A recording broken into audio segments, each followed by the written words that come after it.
teaching roller skating this week, and I want my students to be safe. Part of safety is having the proper gear. We've got helmets for all of our students. These are all students' personal helmets that they have brought from home. A lot of kids have chose to keep them in their cubby, but if they wanted to leave them down here, I had them put them up on the bleachers. Now, if you're looking for a way to bring helmets to your kids without a cost to the students having to purchase them at the store, a great thing to look into is a partnership with your local hospital or health department. There's probably somebody that you can contact that would be willing to come and do an assembly at your school and maybe even outfit all of your kids with a helmet.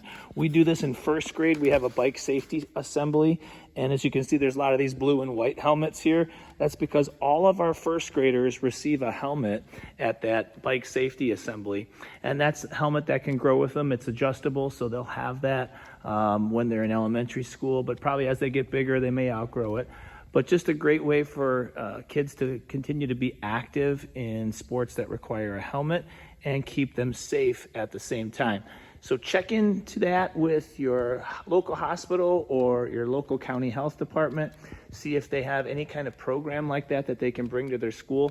That's what we do here in our school, and it's just a great way to get extra equipment in the kids' hands so that they can experience the different activities while being safe.